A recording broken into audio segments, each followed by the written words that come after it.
A couple punches in your life? You took some karate in high school? Go have fun.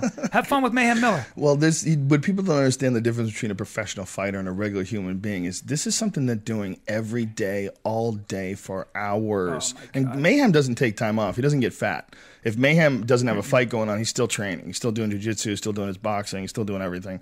You're right. It's literally like trying to have an argument with a guy and all you have is a book on the language and he's fluent in it. So he's going to tie you in knots. That's exactly what it is. That's what it's like. It's like fighting is like a language, you know. And everybody thinks, "Hey, you got a fucking haymaker, bro. Let me tell you something about this."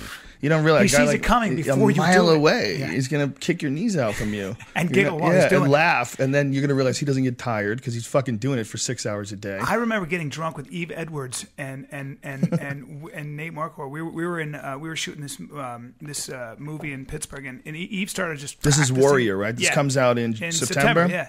And it's been testing through the roof. This is where you play me. I play you. Remember I called you and I said, I'm playing you in a movie. I called Joe. I go, I'm playing you in a movie. Can you give me some advice? He goes, I just try to take myself completely out of the equation. And that really helped. I just would call the fights. But they wrote some funny stuff for me. I'm a smart ass, in the movie. Nice. So, nice. It was a good time. But I remember rolling around. What is your name in the movie? Bryan Callen. Is it really? Yes. They wrote it as Bryan Callen. Perfect. Yeah. Well, I don't know why more actors just don't do that. No, because the way I got the part is I put the writer and the director together. Imagine that. Tom Hanks stars as Tom Hanks, a knight. They should do that. Danny DeVito is Danny DeVito. A short twin of Arnold Schwarzenegger, played by Arnold Schwarzenegger. And do you think Schwarzenegger is ever going to bounce back? Do you think anybody will ever take the guy seriously again? I don't think so. Mainly because it depends on how he reacts to it. But if you're older now, first of all, nobody wants to see him as an action hero. Number two, look, I understand infidelity. I can understand as a man you may stray. Let's all be respectful. Let's all be forgiving, etc. Okay? Not that I've ever had thoughts like that, but the point is that if you're gonna funk the housekeeper, first of all, that's outrageous. But I'll give it to you. I don't know. Maybe she had big tits. She was ovulating. She smelled like something. You were bored. I get it. You're the king of the world. How about pulling out or wearing a condom? I don't know. How about not giving her a baby? I think the whole thing is the wild thing. The whole thing of doing it is you're not even supposed to be doing this, and she's sucking your raw cock, and you just look at that fucking housekeeper pussy. This is my house. I fuck everybody in my house. And you just think about it, and you just, should I pull out? Conan doesn't pull out. Shoot a load into her like Conan should. Yeah, when you're the king of the world, why not? He's the king of his world, man. Yeah. The guy's living in this $20 million mansion. Apparently, right after this happened, they put the house up for sale, and it wasn't. He didn't own it. He sold it to someone else, but this is the house where all the affairs took place. And he sold it to like some professional golfer or something like that. And that guy put it up right away. Wow. And he might have put it up right away because people started hassling him. Yeah, because people wanted to go see. Overwhelming stench of the dried spooge everywhere. Hey, It's this just place. the Hey, wait, this sour house milk. smells like cum. And infidelity. This is weird. You hear it echoing in the walls like a mass murder. Smells like the haunted sauerkraut. building. That building's haunted with him coming. Coming all the time, coming. I'm coming. And he fucked her for 10 years, man. He did? He was fucking her for 10 You were so excited. Oh, I thought you were so I excited. thought it was a one-off. Oh, no, Oh, my God. Friend. No, he was banging her in the bed. That's outrageous. He was banging her in the bathroom. He was banging her everywhere. Unless you think of it as a tool for masturbation type thing. Like she was just like a fleshlight. Okay, you obviously have a problem with women. Yeah, what are you talking about, dude? That's a human being. Yeah, but it's also his maid. I saw so her. he kind of thinks of it as a tool. She actually has a face that looks a little bit like Mayhem Miller's, and I'm not attracted to that. But I guess he is. She was a big. Who knows what she looked like when she was younger? I think he could make a comeback if he does a movie like Copland. I don't know if you remember what that. she looks movie. like? I don't mean to make fun of. She looks like the Mexican female version of KRS-One. Listen, she has a daughter. That's all. She's a pretty lady. That's what I'm saying. I'm a big KRS-One fan. As am I.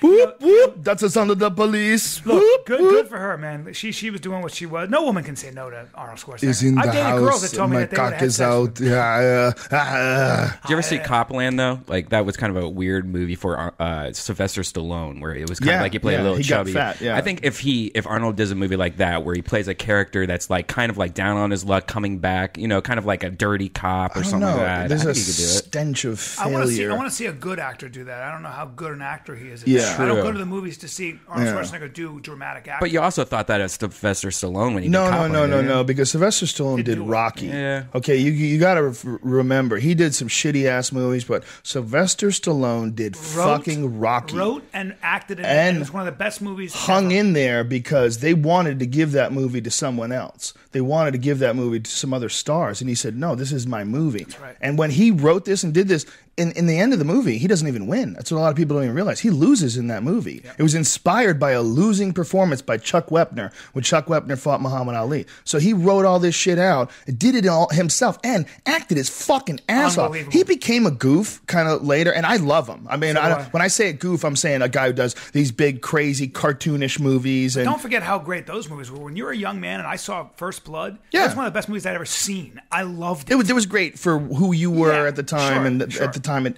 came out, being 14 or whatever. Right. But Rocky's still a badass fucking movie. Yeah, but I mean, if you take away the fighting, I haven't seen Rocky maybe 10 years. Oh, the fighting is not good. No, I know, but is the acting actually good? It's Talia Shire, brilliant. I actually just watched it 3 days ago. Yeah, and I'll tell you something right now. That movie holds the test of time. It is still one of the great movies and one of the most moving movies. When he's down, he's going, "Stay down, Rock. Stay down." Remember Burgess Meredith when he that actor who comes and he says, "I want to be a manager, Rock. I'm 76 years old. Oh yeah, I want to be a manager. It stinks. It's my place. And he does that whole thing. Then he comes running out and puts. It was such a beautiful. It was brilliant. It was one of the greatest character pieces ever written, in my opinion. Yeah, when he's angry and he's like, this is all he's got in his house, and Bert's around there and he's yelling and screaming. That was so fucking real. And then he was so moving when he looks at Adrian and he goes, "Remember when I said that stuff they said about me on TV didn't hurt? It did." And he walks away. Yeah. Your heart breaks for him, man. Yeah, it's like when he gets his shit together and got up and starts drinking raw eggs, you start moving in your seat and you get goosebumps. A lot of people credit that movie. I gotta watch this movie again, a lot of people credit that movie for ushering in the fitness craze in America that happened shortly after Dude, that. I was, whatever I was when it came out, 11 or something like that. I drank raw eggs and ran around my block. You're damn I almost threw up. I remember doing that too, but I just don't remember the acting of him. Dude, he was a bad motherfucker. And it's a weird thing. It's like, how does a guy, I guess he just gives up on good movies and says, let's just make something crazy and explode and have a good time. Let's have a good time, everybody. Yeah, that might be it. But I also think what happens is, like with Arnold or anybody, when you surround yourself, and it's almost impossible to avoid, when you surround yourself with an army of people that make their living off you, what happens, I think, is that, like anything, a politician who's been in power too long, you lose self-awareness because everybody's telling you you're perfect, you're great. They laugh at your jokes and everything. You're the emperor.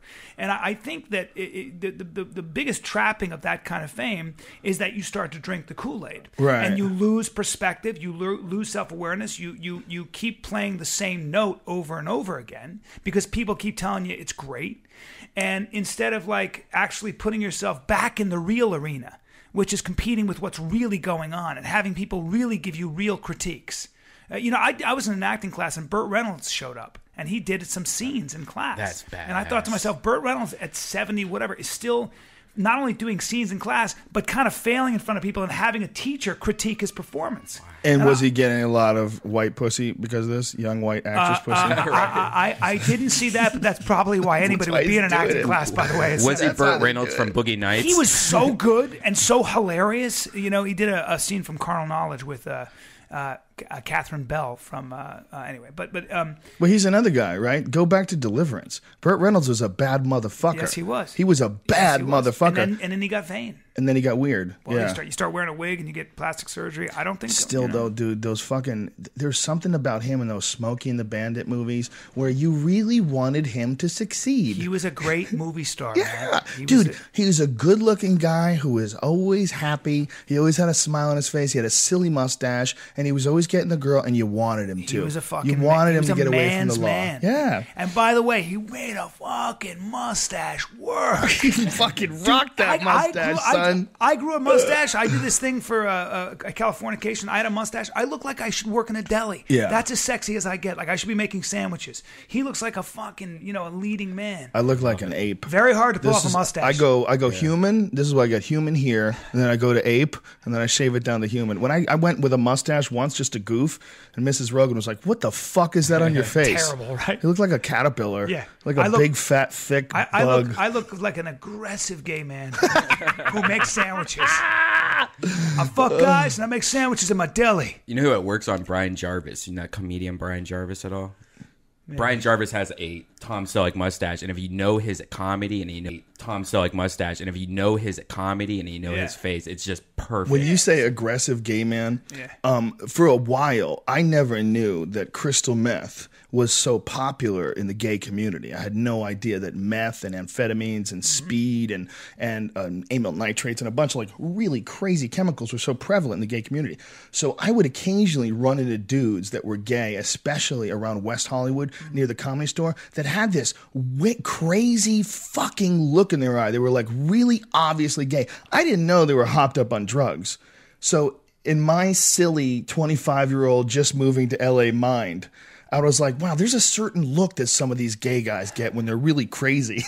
I didn't realize that there's I'm in the hub of gay meth use in the country. That's it. You know? You thought it was a sexual look? Like, oh my God, he really wants my I just dick. thought that's what they looked like. Like, it was like... You have amazing radar for anything off kilter. It's like an animal of prey that sees, like, if you put a cow in a not an animal of prey, not that a cow is an animal of prey, but if you put an animal of flight in like a stall and there's a piece of like a string hanging that it hasn't seen, they won't go in that stall. And you have a very good eye for something that's like that sharp F, like there's music and all of a sudden somebody comes in with a horn like, you know, you're like, that's something weird. You pick up on that stuff better than anybody I know. I grew up without anybody protecting me. So I grew up in some weird situations, and you know, we lived in a bunch of places where I didn't have any friends, and I was forced at a very early age to try to kind of like get an objective sense of the world around me without listening to other people's opinions of it, without taking for granted that everyone else is paying attention and that they've got a grip on reality. To me, no one had a grip on reality, so I'm always like scanning everything. And I'm an honest person, so when I see someone, there's something off. When I see something off, it's literally like it smells to me. Yeah. And I always use two examples. One, I use the one with the girl with you when I met, and this is a true story. 2 seconds. She's crazy, dude. You got to get out of here right now. She's crazy. I wasn't just saying that this is maybe a crazy girl. I was like emphatic about it. I was trying to gab him out. Yeah. And I didn't know it. She was doing meth. But I chose to move her into my house. Anyway, but that's where it comes from. And the other one was this guy that turned out to be a child molester. And my friend Jan was on the podcast a couple weeks ago. We talked about it, where I met the guy, and right away they're hanging out with this guy like he's their friend, their buddy. And right away I'm like, what the fuck is this guy doing here? What this? Like everything was like, all these alarms are going off. He calls me up a couple weeks later and goes, "You're not going to believe who just got arrested." And he says that guy's name, and I go, "He was a child molester, right?" And he goes, "Yeah." He goes, "How the fuck did you know?" I go, "Dude, I don't know. I don't know how I knew, but that was number one guess." You mean when you were younger, you met this guy? Or No. This is just a few years ago. But those are my two best examples of being able to pick up. There was something about right away. I saw him, and right away I was like, "What the fuck?" And I even said to the guy, "What's up with that guy?" What was it?